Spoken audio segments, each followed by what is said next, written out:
What is up, you guys? Game Nut here, and welcome back to another episode of our career in Madden 17. As you guys know, we currently are sitting atop the division at a 6-0 record, and we are about to go play the New York Giants in London. I'm excited about this game, man. Like, I don't know what to expect actually going to play in a London game in our career. Like, I'm excited to see what the stadium's going to look like, the whole environment. Like, I think it's going to be really cool. Now, as you guys know, the star for the Giants is, of course, Odell Beckham. In our career, he's only at a 93 overall. Honestly, I was expecting more. I thought at minimum he was going to be like a 95 overall. But also for the Giants this week, we are going against a duo of cornerbacks, like a really good duo as well. Janoris Jenkins and Dominique Rodgers-Cromartie, both at an 85 overall. We're going to have a tough time, definitely, no matter which side of the ball we line up on, or which side of the field, I should say. But as we go to do our training for the week and get some XP, if you guys noticed it, it said if we got a gold medal, we would get 4,500 XP. Well, I just got a gold medal, and if you go back to for like a couple seconds ago from a previous clip, if you look at my XP, I only had like 700.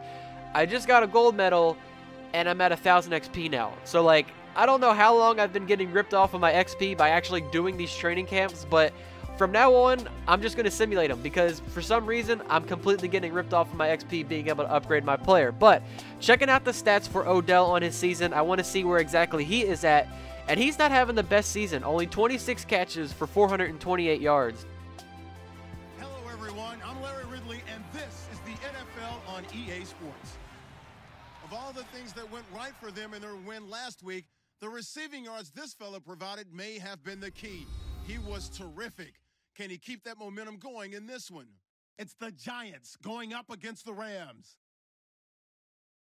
With that, we'll send you across the pond to one of the great cities of the world, London, England, as we join our American football commentators, Brandon Godden and Charles Davis. Thank you very much, Larry. EA Sports coverage of the NFL, the National Football League, is here and on the air.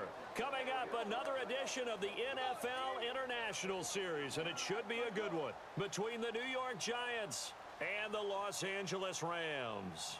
So through 6 games for Odell, like I said, he's really not having like a crazy good season so far. Like, he was way down there in the receiver list. Like, there are a ton of other receivers currently in the league that have more receiving yards and catches than him right now. So not too sure what's going on with that Giants team. They have a 3-3 record currently, but obviously they're not getting the ball to Odell as much as they probably would like to. But we're starting the day out by checking out the defense, watching them do their thing, and well, they let up a touchdown on the opening drive, and the Giants also took off a ton of time to start off this game. Well, as we come out here on offense, as you can see, rainy London right now, like, this is pretty cool. I mean, we can see the stadium looks, you know, completely different because we're in London, but it's raining, so we've got an interesting trip here. And first play of the game, we have a case of Butterfingers so far, probably because of the rain. You know, we end up dropping a wide open pass. Would have been a first down, but our first offensive possession was very unsuccessful. We did not get anything on the board. And as we punted the ball away to the Giants, you see a couple of long passes by Eli Manning, followed by about 6 rushing plays with Rashad Jennings, and he finally caps it off with his second rushing touchdown of the day, putting the Giants up now 14-0 on us. And this is like the first time all season that we've actually been down in a game. Like, not at any point throughout this whole season have we been the ones that are down trying to fight our way back up in this game. So far in London, we're not having too good of luck as we find ourselves losing very early in this game. Now, back out on offense, we finally get our first catch of the day, which is a first down. Goes for about 17 yards, I think. Todd Gurley finally getting something down on the ground. Like, this guy all season for us has been, like, so bad. Like, I thought joining the Rams, we were going to have an insane run game with Todd Gurley. That's been the complete opposite so far with him. But on a 3rd and 15, I decided to go with a screenplay. And, okay, maybe Todd Gurley should, like, change into a receiver. I'm completely kidding, but I decided to go with a screen on 3rd and 15. You know, me, I'm just trying to run up. I see the play still going, so I was just running down the field trying to see if I could set a block because I couldn't see what was happening with the ball. All of a sudden, on my screen, Todd Gurley just shows up out of nowhere, and he's breaking free for a touchdown. So finally, we've got some points on the board. We're now down 7-17. The Giants didn't get a field goal when they were back out on offense. As we're back out now on our next drive, we're trying to put some more points on the board. You guys can see there's 2.5 minutes left in the second quarter, so the Giants are probably going to get the ball back, so it would be nice to, you know, at minimum get a field goal, so we could be down about 7 points. Well, on 1st and 10, I wanted to run Todd Gurley to my side. You know, I thought my run blocking was starting to improve. Obviously, DRC has a lot better block shedding than I do with run blocking. But back out next play on a 2nd and 13. And Jared Goff, man, like, I'm starting to think it might be time for a quarterback change. Like, this is becoming such a high occurrence of him throwing a pick 6. Like, it doesn't make sense. Like, is this the 4th one this season? It's almost once per game that this dude has thrown an interception and it gets taken back for a touchdown. Now, on this route, I did not call for the pass. I was just running my route. I didn't call for it. For some reason, I don't know if he was throwing that to me or Tavon Austin, but it got intercepted, taken for 6. But with 50 seconds left before halftime, we have a chance to take a shot for a touchdown. And it ends up being incomplete. I had to keep you guys on your toes. You probably thought that was going to be a touchdown. Well, obviously that didn't happen. We couldn't hold on to the pass. Nothing really happened. So we're jumping way forward now. You guys can see towards the end of the 3rd quarter, nothing has really happened on offense. You know, we haven't been able to do anything. The Giants were able to put up one more field goal, so they're now up an additional 20 points on us. It is a 27-7 score. And we've got a ton of work to do if we want to have any chance of winning this game. It's going to be difficult, but all we have to do is just play good on offense and try and get some points. So here we get finally what is our 2nd catch of the game. All the way at the very end of the 3rd quarter, we're just now getting our 2nd catch. So we might need to get involved a little bit more in this offense. On 2nd and 7, look at the sideline grab getting... wait a minute. That wasn't good. That didn't count. I was incomplete. Well... hang on, I gotta take a replay at this. So I have possession of the ball. Is that not both of my feet smacking the ground while both of my hands are on the ball? Like, what kind of play calling is this, man? Like, maybe the refs are trying to make us lose at this point. I'm pretty sure that was a complete pass, and it was a pretty nice one as well. So you know what? Just come right back out here on the next play, 3rd and 7. If they don't want to give me a nice catch on the sideline, we're just going to have to do a slant right down the middle of the field on DRC, finally picking up another 1st down. So there's our 3rd catch of the game as we move forward towards a 3rd and 9. On this route, man, this was like another play where I did not call for this pass. I did not even run my route. Like, I had zero control. As soon as I hiked the ball, like, I could have had my hands off the controller. Like, it wouldn't let me move my own character to run a route, and then Goff just throws it to me for no reason. I don't know what was happening during that play. Obviously, that was not a complete pass, but of course, 4th and 9, we have to go for it when we're down 20 points in the 4th quarter.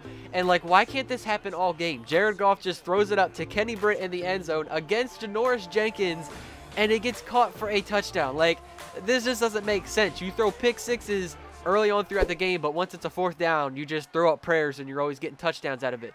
I don't understand this, dude, but finally we got another touchdown on the board. We're back out on offense again. Giants thankfully did not score, so now we're only down, I believe, 13 points. So we're still down 2 scores. We have a very slight chance of winning, but like I said, all we just have to do is have good offense, slowly make our way down the field, and see if we could just get some touchdowns. Now, on a 3rd and 7, I couldn't really see what was happening on that side of the field, but I believe it was a catch to Kenny Britt, which goes for 25 yards. Next play, it is going to be a 1st and 10. I decided to go with another screen play to Todd Gurley. Look at the spin move with this dude. Like, he is averaging literally, I think, 2 yards a carry running the ball today. But when he's catching the ball in these screen plays, he's like so dominant, and he's just getting tons and tons of yards out of all of his receptions. But later on, we have 1 minute and 20 seconds left. We have to score quick. Towards the end zone, Jared Goff passes it to Kenny Britt again. Look at this reception, man. Like, that's the inch line. Like, that is so close to a touchdown.